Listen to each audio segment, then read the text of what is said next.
Bonjour à tous et bienvenue sur boursicoté.com pour cette nouvelle analyse technique du CAC 40 en clôture avec une fin de semaine qui se clôture donc un petit peu dans la lignée de ce qui s'est passé toute la semaine, à savoir ici une tentative de rebond qui est venue buter ici sur la moyenne mobile 20 exponentielle avant de redescendre.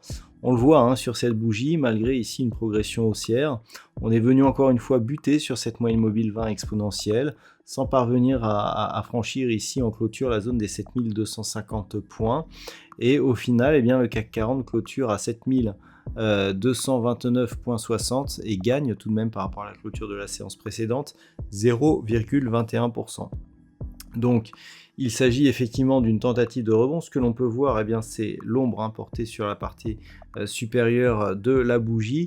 Et donc, suite à un discours de Jérôme Powell en provenance de Jackson Hole, on a quelque part des anticipations de hausse de taux lors de la prochaine réunion ou celle d'après.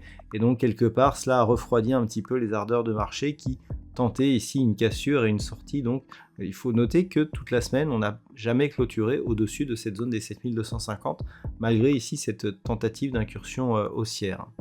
Au niveau des indicateurs techniques, ça reste haussier malgré tout. Les histogrammes ici de ce MACD personnalisé nous indiquent toujours une possibilité de progression haussière. Au niveau des volumes, c'est très très faible, donc difficile de comprendre pourquoi ces volumes sont si faibles alors que nous sommes quand même sur une journée où les interventions de banquiers centraux étaient attendues. Mais voilà, donc pas de conviction sur ce mouvement. On est par contre sur une évolution qui se fait plus forte au niveau des volumes sur la séance baissière que nous avons ici par rapport ici aux précédentes dynamiques haussières, ce qui nous indique qu'on a une petite préférence baissière en tout cas sur la configuration actuelle. Avant d'aller plus loin, je vous propose une vue sur le marché en hebdomadaire pour se rendre compte que on est toujours ici dans cette espèce de neutralité mais qui devient baissière. Comme je vous l'indiquais donc la semaine dernière, nous avons eu ici une attaque sur la bande de Bollinger inférieure. On est revenu ici sur la moyenne mobile 20 exponentielle sans pour autant parvenir à la faire casser. Donc on a toujours ici ce biais baissier qui en cas de cassure ici de cette zone des 7090 points pourrait donner lieu à une accélération. Au niveau des indicateurs, donc des histogrammes, on est plutôt à la baisse là sur cet histogramme, ce qui nous indique là aussi que la baisse a bien été détectée. Et par rapport justement à tout cela, ce qu'il faudra surveiller donc la semaine prochaine, c'est un éventuel retour ici sur cette zone des 7090 points. Et en cas de poursuite, on a des objectifs. Alors on a des objectifs mineurs, 6950, 850, et surtout une zone majeure qui correspondait ici à ce précédent retournement à 6751 points. D'un point de vue hebdomadaire, pour vraiment repasser au-delà ici, dans une dynamique haussière, c'est la zone des 7335 qu'il faudrait casser. La zone des 7250, on a vu. Non, pardon, la zone des 7380 qu'il faudrait casser. On l'a vu, 7250 a bien résisté cette semaine. On a eu un test sur la zone des 7335 justement. Mais c'est vraiment cette zone des 7380 qui nous permettrait de contrer ici cette loi de dos où on voit ici toujours des plus hauts toujours baissier, même si au niveau des plus bas c'est un peu moins régulier, et qui nous permettrait de sortir ici de cette dynamique pour essayer d'espérer une dynamique haussière. Donc ça sera le niveau à surveiller d'un point de vue hebdomadaire.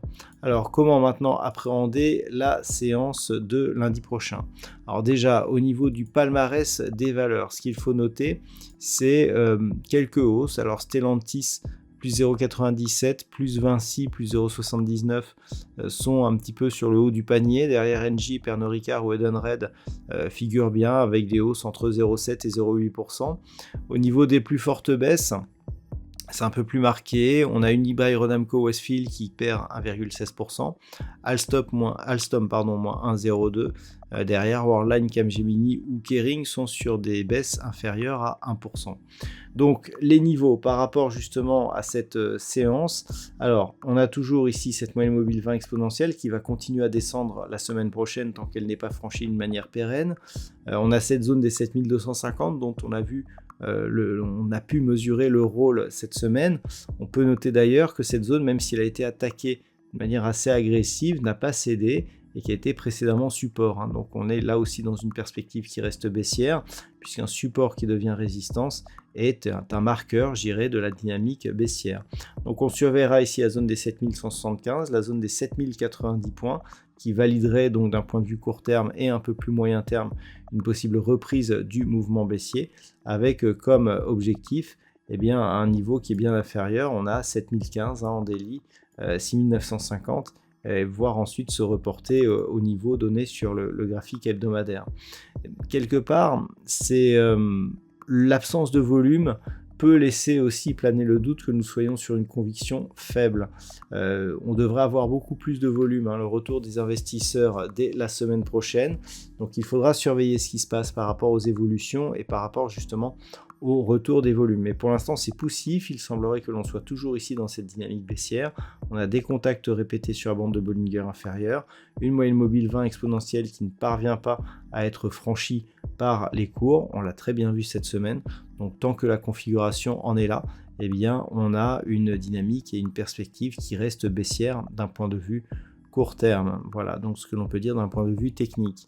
D'un point de vue statistique, on confirme un petit peu l'impression qui est donnée par cette analyse, puisque avec un nombre d'occurrences relativement moyen, on a une perspective assez neutre, voire légèrement baissière pour la semaine prochaine, qui pourrait être suivie par une poursuite, donc une reprise d'une baisse un peu plus marquée la semaine suivante.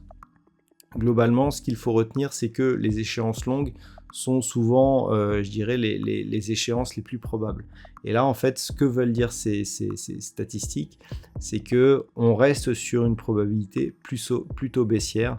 Donc, suite à la configuration du jour, on peut noter que l'on a eu une ouverture sur un gap baissier aujourd'hui, gap qui a tout de suite été comblé, mais qui n'a pas donné lieu à une poursuite de la baisse. On a toutefois des ombres ici portées sur la partie supérieure, ce qui nous indique une certaine fragilité. Ça veut dire que les acheteurs ne parviennent pas à garder le contrôle du marché lorsque les vendeurs se mettent en place. On a énormément de signaux de fragilité qui nous indiquent qu'une baisse est tout à fait probable dans sa poursuite. Voilà donc ce que l'on peut dire sur ce point en fin de semaine.